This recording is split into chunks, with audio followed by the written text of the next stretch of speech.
This is Jason of Metalchondria here with Through the Oculus with Lauren, Eric, Sarah, and Randy. Got the names right? Yes. Cool.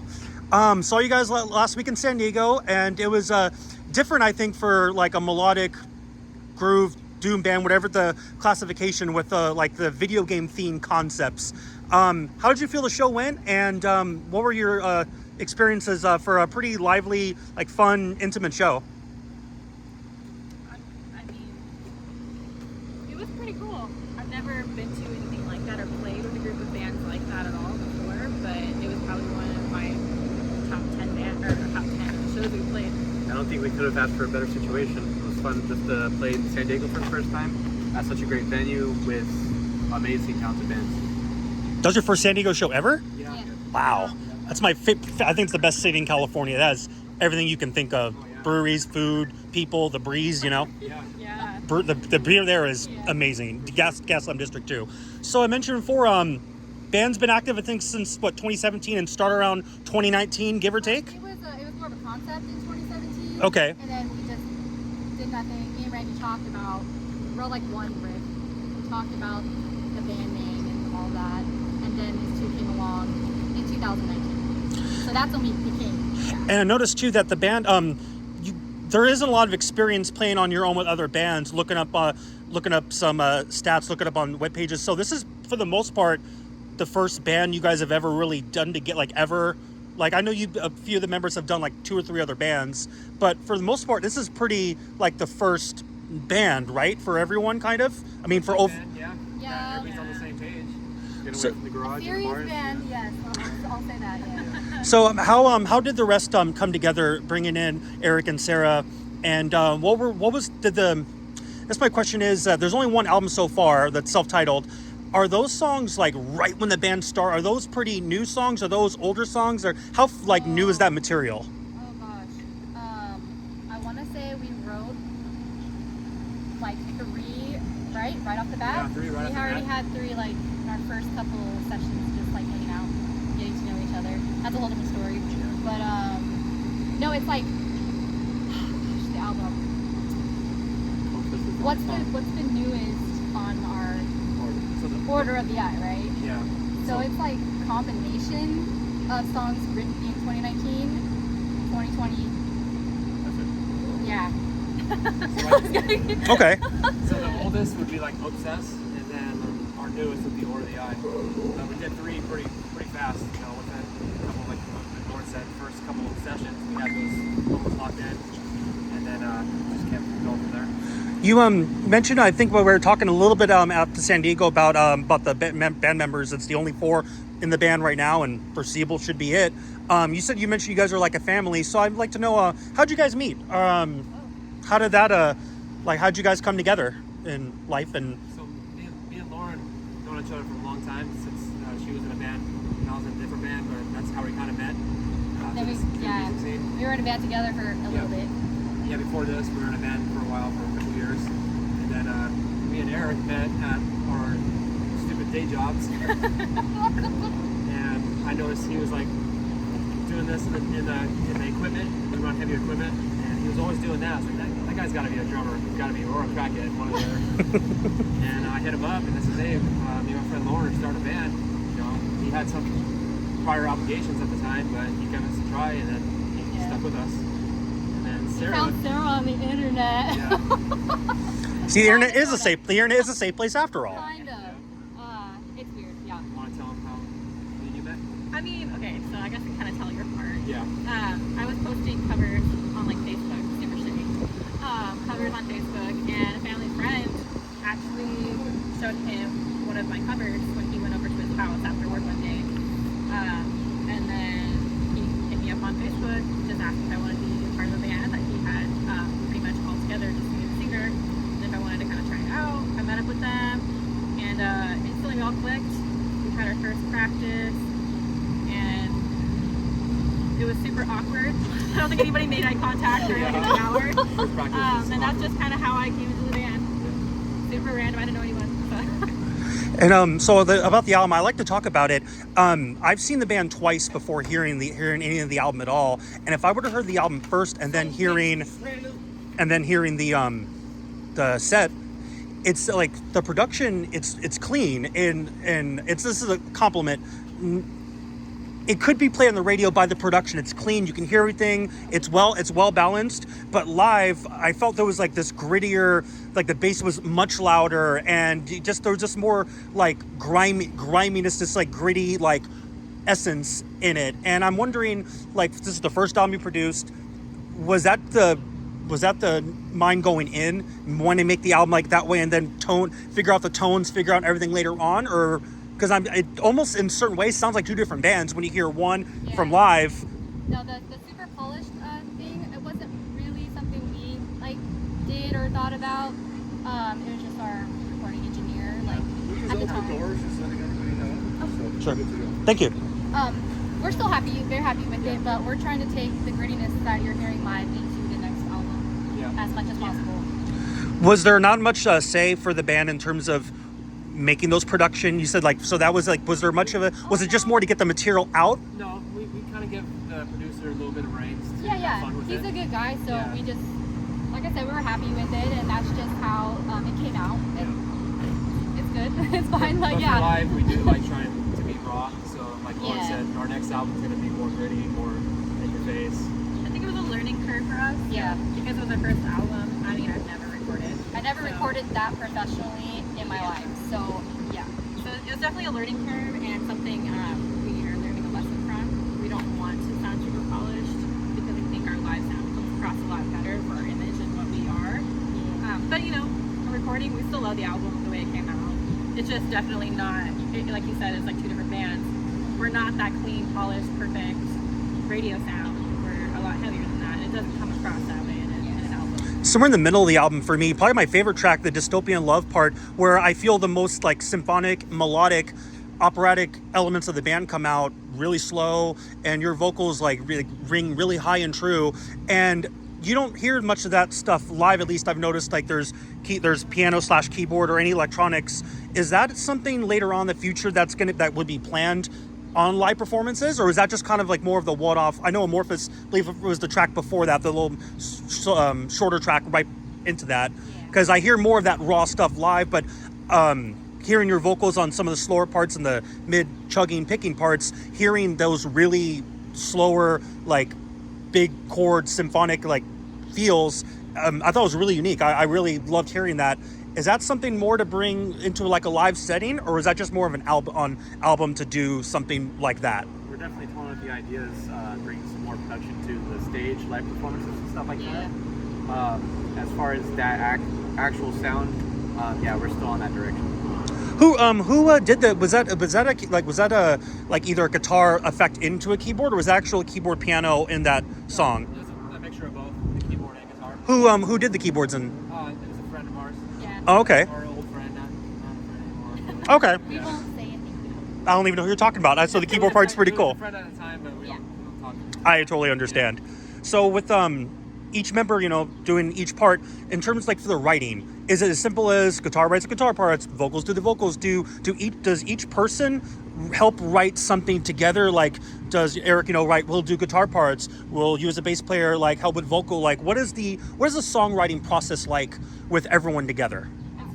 All of us have It an equal. literally is just all of us Yeah, talking it's a and mess, saying, but even if it's like Randy has an idea, we're like, yes, do that, no, don't do that, I'm gonna do this.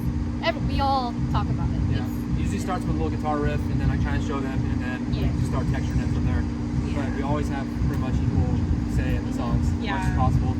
Of course, there's fights. Of course, there's not. But Yeah, it goes, fights in a good way, let me tell you. Well, he has two weapons, so he probably wins most of them, right? He's the reason, I'm just kidding. But we try making it as equal as possible. That way, it's all split. I don't ever want to fight over like We don't want creative one control. person having all control of music. A lot of bands are breaking up because of that. Right. And something I usually like to ask either instrumental bass bands, or like newer bands in this instance, communication. Like for instrumental bands, like how do you communicate, when there's no vocals? Some bands will record a lot, some will record everything that they do and then go through it track by track or note by note. For a newer band, what is the best form of communication for each other? Is there like a quote unquote system or a rule, or what is the best form of communication to get the proper, most optimal results of the music you want? What about vocals? No, it like recording, like making music or like rehearsing. But live's a good question too. But No, No, like when we're writing music, and we do it in our band room, so we practice. It's pretty much a little dojo for a band. okay. That's where we like make everything happen. It's a mix. I mean, it's kind of a cluster of communication, lack of communication, or we'll communicate everything. I record literally everything on my phone. Every single thing we play for writing. We probably won't even use the majority of it, but I record everything so we don't forget. And we just listen to it later. I send it into the band chat, like our group chat on Messenger, and we all listen to it later on. Kind of we come back together the next time we rehearse or practice or whatever, and go from there. What we liked from the previous session, what we want to take from that, and make it into an actual song. But yeah, recording everything. We all have a say in everything. We're always talking. You listen to the recordings, and it's like this over everybody. It's a mess, but it's great. So I mean, we don't have like a clear and concise. This is how we write. No. It's just like we're here. There's no real direction. With bands that you provide like operatic vocals and an eclectic vocal style yourself, growling, shrieks, clean singing, operatic type of singing, it's rare. Like Anand Nakroth, Augury, and a few others will incorporate like clean singing with like aggressive riffing and picking and like blast beats and etc.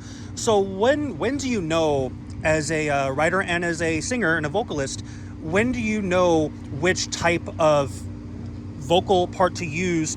What works best when using, you want to use your higher range on this part, using a lower range on this part? It's not just the strong picking is growling. There can always be exceptions or maybe not. So when do you know when to put in, or what does it feel like is the best form of using this and this? What's worked with your range of vocals? It's more of a feeling. I don't know how to explain it. I don't think there's really an explanation for it. It's just, I mean, for me at least, I know, like I instantly hear a melody in my head, and it's either going to be some type of a distorted vocal, or it's going to be a clean, or it's going to be an operatic style vocal. It's just something that comes to me. I wish I could explain it, because I don't know, and sometimes nothing comes to me, and it takes me forever to write a part, because I don't know what to put there. But that's why I record everything. So maybe in the moment it sounded like a good idea, and I just come up with something in my mind, and I end up doing it at our rehearsal, and I listen back and it's trash. And then I decide, well, maybe I should tweak it this way, maybe I should do this vocal instead. It's all about listening back on what you're doing, because in the moment it can sound great, but you listen back to like recordings of it and it sounds like shh. But there's no clear process for that either. It's just a feeling. Sarah's definitely good at like finding melodies really fast though, to where we would not hear that type of melody for that part. And we like structuring the song like that, where you wouldn't expect a melody to be at this part of the song. We try to keep our music flowing like that, where it's always different. At least through COVID and a little before that, as metalheads, I was saying before off air that we're surrounded overall by incredible musicians and songwriters of all genres and sorts. And sometimes it takes a while to get the ear for certain things, even like basically for you, Eric, drumming. I've been open to drumming more, like for whatever reason, as much as I loved it before, now I'm listening and appreciating and hearing like 10, 20, 30, 40 times more, because I'm now paying attention more because it's so important and essential. As a guitar player, what is his drumming style like? One thing I noticed around the end of your set before, there's a part that would be the snare doing the 4, and then it looked like a cymbal blast where you were hitting both like the hi-hat like really like this like double speed, and it created an extra like dynamic with part of the riffing and the instrumental moments. So I'm just trying to learn more about drumming and learn more about a drummer's point of view. So as a guitar player, singer, and bassist, I just start with you first. What is the style like, and what does it bring in for this band? Hey, judge me. No, definitely. He's been the fastest drummer we played with, so that's put us up to speed to a different level of music. I'm used to playing with slower drummers, so he's got more, thrash metal to him. So the fast double bass gets us a different pattern that we've never done before, and trying to incorporate a little bit of blast beats, like black metal, thrash metal, and stuff like that. So, but he keeps us on our feet and moving fast. So. The thrash going. Yeah. That's it. Nah, we drive well. It's all good. And I was gonna say too that so right now you're just playing certain shows and certain things are coming up at the moment, right? Like, are you on this tour with Infected Rain, or is it just like okay? With everything going forward, and if everything stays, we think is good and positive and everything, does the band like want to start touring? Is it just more like mainly getting that second record out, or working on that, finishing it? What would be the goal for like touring or doing maybe more shows even coming up this year? Definitely, we are working on new music, and I'm actually playing one of these songs tonight. And tour-wise, we do have something planned coming up. Okay. It's be this year, and if everything stays right, we'll have the next album probably in the beginning of next year, maybe. Yeah. We are working on new music, and we got about 3 or 4 songs under our belt. Yeah. Maybe like way more that are Yeah. like ideas We on got our ideas, board, but but yeah. 3 or 4 is like pretty solid for the next album. Yeah. I think with music coming back, and I don't know if you noticed like shows like Arcspire, they've announced, I think 3/4 of their tour has been sold out, and all these shows are doing big numbers and everything, and it's great that people are coming back, and it's great that we can enjoy this again. So I'm really hoping that this doesn't stay a trend. I'm hoping this is a new normal where people will realize that these shows that we missed out and couldn't get to go to, and good bands like Anathema didn't make it, which just breaks my heart. Like, I hope that we can continue this normal where people can go and, I might not make it. Go if you can. Or if you can't, let someone know. So my question is, being around the bands and friends that you know, what do you think we can do, or maybe COVID was enough, to do about making sure people make more of a consistent effort to go to these shows on a regular basis? What do you think? What's a good idea, or what do you, is it? I don't think there needs to be an idea to it. I think the people are coming out. I think from the beginning of this year that we started playing, it's been the most people we've been playing to. Yeah. So people have missed the music so bad in those 2 years that we were playing. They're going to keep coming. Because I don't think there needs to be a strategy. Just I'm not keep sure playing what it shows would and be, play as but much. Yeah. Don't be stagnant though. A lot of bands are stagnant.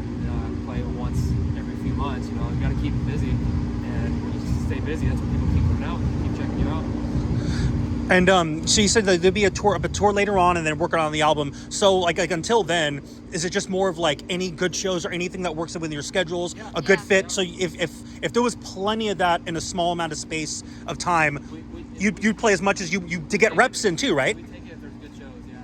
Like our next show is in June in the Viper Room in Hollywood. So the shows are coming. We got a few festivals we're doing. So we try staying as busy as possible. Has the band traveled out of the U.S. before? Like, Vegas. okay. Oh, I meant Europe. I meant Europe. I answered too fast. No, we haven't gone out of the country. Before COVID, we did enter a battle for Wacken, and the first round we got first place, and then COVID hit. And Yeah. I'm sorry to hear that. That was a nice. Oh, that's a nice. chance to get to Germany. But that's like a nice, but like that's a good like positive to say that like if this would have happened, there's a very good chance you guys could have got in there and done that, right? Yeah, we have faith in ourselves. We were doing good and got first place in the first round, and then the world shut down. Last question too. If you know before that I used to write for Andrew from Metal Assault back when he was a writing publicist, and now you're still on the record label of Metal Assault, right? Yeah. I haven't been around much in terms of what how it works now. Like he's obviously one of the most dedicated people and friends and metalheads I've ever met in my life, and his vision of bringing these unique, enjoyable, good music bands means a lot. What just tell me about your experience with Metal Assault, and just about what it's been like on that record label with a lot of like good local, some out of like bigger than local bands. It just seems like a good presence. Like at the Metal Assault show, anniversary show, everyone was just having a good time. The bands knew each other, and I think it's great. So just tell me your experience with Metal Assault so far. Yeah, definitely. Right off the bat, we presented the idea of what we wanted to do for the band, and we took charge and got our CD out and our album pretty fast. And we already had the album out, like on Spotify, so it was already ready to go. But once we, did the contract with him, he got to it pretty fast, and he's connected us with a lot of bands that we've become friends with. And like you said, playing shows with them and interacting. So the networking is the best part of it, in my opinion. That's good to hear. Any last words for fans for tonight? Anything else for Through the Oculus later in the year? Just your last words and anything you guys would like to say. I mean, thank you so much to everybody who supported us and has bought our merch, our CDs, or just come out to the show, or even just followed us online. It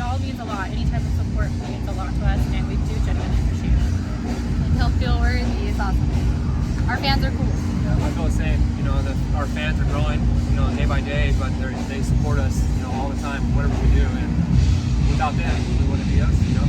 So come out to our show, rock out with us. We'll always have a good time.